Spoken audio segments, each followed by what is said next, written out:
Welcome back. North Korea says it will resume working-level nuclear talks with the U.S. in the coming days. Well, today's announcement sets into motion new dialogue between both countries and hopes denuclearization and scaling back on economic sanctions. RT correspondent Sayeh Tavangar is following the latest developments. And Sayeh, when will this meeting happen? And also, former U.S. National Security Advisor John Bolton, he's already talking about this. Yes, so this meeting is supposed to be taking place on Saturday. Now, North Korea and U.S., like you've said, have agreed to resume their working-level talks this weekend, and that's going to be officials from the Trump administration's meeting with North Korean officials. Now, originally, their talks were stalled over the difference in how to terminate North Korea's nuclear weapons program and how to remove crippling sanctions on North Korea. Now, the North Korean officials have repeatedly said that they want to resume talks with Washington, especially after National Security Advisor John Bolton has left the White House. North Korea has called John Bolton a nasty troublemaker in the past, and that's because during their last meeting, President Trump used Bolton's strategy to advice, I should say, on a strategy in which Bolton demanded from North Korea a quick elimination of weapons of mass destruction, and also for North Korea to remove their nuclear warhead and long-range missiles before lifting those sanctions. But Kim would not budge on the roll phase-out, and what he wanted to do, what Kim did offer is first dismantle North Korea, some of the facilities in North Korea, like in Yongbyon, where the country enriches uranium and plutonium, but without giving up existing atomic bombs or missiles. And now, in return, Kim demanded that the U.S. lift the sanctions that they imposed on North Korea in 2016 that has really crippled the country. And then North Korea has also demanded that the U.S. lift a ban on crucial North Korean exports like coal, iron, fish, and textiles. Now, since the last talks, North Korea has threatened to abandon dialogue completely unless Washington comes back to the table. You know, this is very similar in terms of what the United States is facing with Iran right now.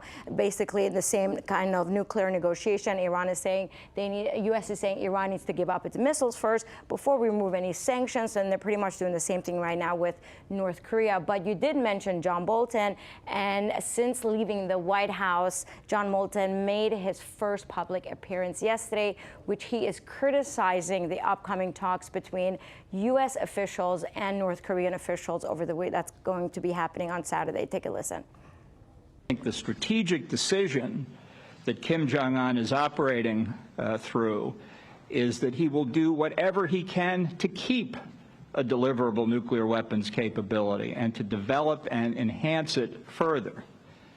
He may try to get relief from international sanctions. He may make some concessions. But under current circumstances, he will never give up the nuclear weapons voluntarily. If you believe, and you may not, that it is unacceptable for North Korea to have nuclear weapons, at some point, military force has to be an option.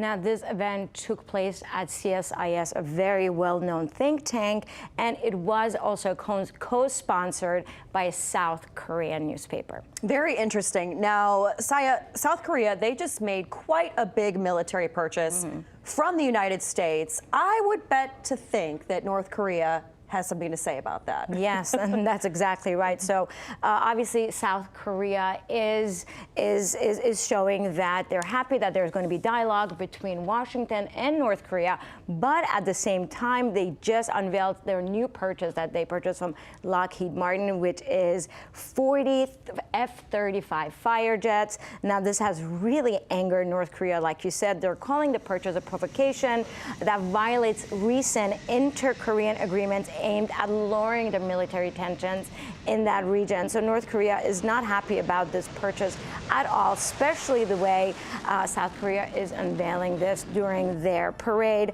Now, in fact, President Moon Jae-in has said he feels secure about the might of his military during the unveilment of this. Take a listen. Just a little while ago, Northeast Asia's most powerful fighter bombers, the F-15Ks, safely returned after their air patrol missions in our territory, the island of Dokdo, the island of Jikdo in the West Sea, and Jeju Island in the South Sea.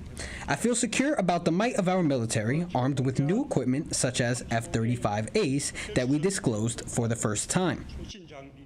You know, the South Korean president has also said during this exact parade that peace is not something that they protect in South Korea, but rather something that needs to be created. Now, lastly, it's worth mentioning at the UNGA address yesterday, North Korea has criticized the stalled standoff between U.S. and North Korea, telling the international community that the fault really lies with Washington's political and military provocation. So Washington selling these F-35s to North Korea, to South Korea, is exactly what North Korea is referring to. That's causing all the tension, which is not making any of this conversation to go any further. Yep, more conflict with North Korea. Exactly. Sayeh Tavangar, thanks so much. Of course. Hey YouTube, thanks for checking out our channel. We hope you enjoyed the video. We have tons of content for you just like this. For more of RT America's one-of-a-kind news and analysis, be sure to subscribe and never stop questioning more.